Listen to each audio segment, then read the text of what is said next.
여기 아들에게 죽으라고 한 독립운동가의 어머니가 계십니다. 자신의 목숨보다 소중한 아들에게 이 같은 말을 하기까지 그 어머니는 얼마나 많이 아팠을까요? 도대체 얼마나 많은 지옥을 경험했을까요? 우리는 안중근, 백범, 김구, 윤봉길, 이 위대한 아들들의 이름을 기억합니다. 역사는 그들의 영웅적인 행동을 기록했고 우리는 그 앞에서 숙연해집니다. 하지만 오늘 우리는 그 영웅들의 가장 깊은 그림자를 들여다보고자 합니다. 그들을 세상에 내어주고 목숨을 걸고 독립을 지킨 세 명의 위대한 어머니, 아들을 나라에 바치는 것이 효도라 가르쳤던 어머니, 그들의 숭고한 희생 없이는 대한 독립의 서사 역시 완성될 수 없었습니다. 우리가 잊어서는 안 될 그들의 이야기입니다. 첫 번째 어머니, 안중근 의사의 어머니 조마리아 여사입니다. 아들이 하얼빈에서 이토 히로부미를 처단한 후 위순 감옥에서 사형 선고를 받습니다. 일제는 안 의사에게 항소를 권유했습니다. 목숨을 구걸하라는 비열한 회유였습니다. 이때 조마리아 여사는 아들에게 마지막 편지와 수의 한 벌을 보냅니다. 이 편지는 조선의 어머니가 아들에게 줄 수 있었던 가장 숭고한 유언이었습니다. 어머니는 아들에게 이렇게 적었습니다. 내가 만일 늙은 어미보다 먼저 죽은 것을 불효라 생각한다면 이 어미는 조소거리가 될 것이다. 너의 죽음은 너 한 사람의 것이 아니라 조선인 전체의 공분을 짊어지고 있는 것이다. 내가 항소를 한다면 그것은 일제의 목숨을 구걸하는 짓이다. 내가 나라를 위해 이에 이른즉 다른 마음 먹지 말고 죽으라. 옳은 일을 하고 받은 형이니 비겁하게 삶을 구하지 말고 대의에 죽는 것이 어미에 대한 효도이다. 아마 이 편지가 이 어미가 너에게 쓰는 마지막 편지가 될 것이다. 여기에 너의 수의를 지어보내니 이 옷을 입고 가거라. 어미는 현세에서 너와 재회하기를 기대치 않으니 다음 세상에는 반드시 선량한 천부의 아들이 되어 이 세상에 나오너라. 아들의 죽음을 나라의 대의로 승화시킨 이 어머니의 결단이 그 시대 모든 독립운동가들의 정신적 기둥이 되었습니다. 두 번째 어머니, 백범 김구 선생의 어머니 광낙원 여사입니다. 광 여사는 일찍이 남편을 여의고 아들을 키워낸 후 아들이 독립운동에 투신한 후 더욱 혹독한 시련에 직면합니다. 그녀는 업무의 상징이었습니다.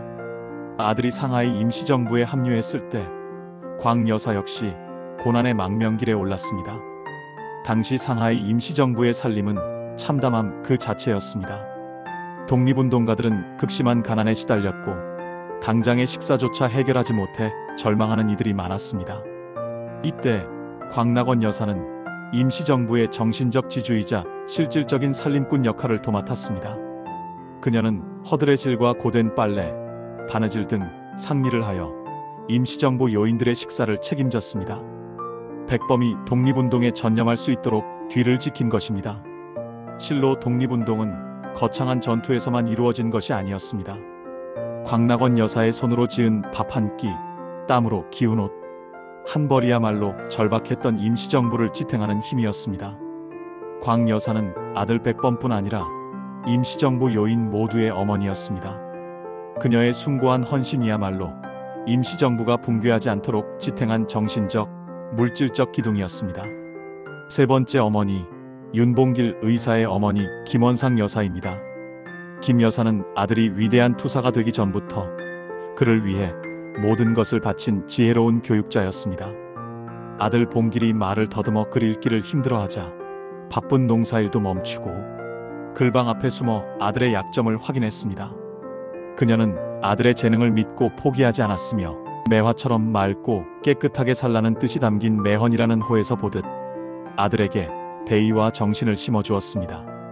1932년 윤봉길 의사가 상하이 홍커우 공원에서 거사를 치른 후 김원상 여사는 아들의 행동에 자부심을 느꼈지만 남겨진 가족으로서 참혹한 대가를 치러야 했습니다.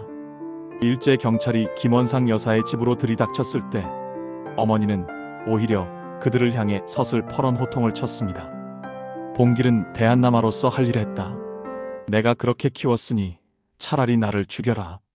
이 단호한 외침은 일제에 대한 굴복이 아닌 한민족 어머니의 굳건한 정신을 보여주었습니다.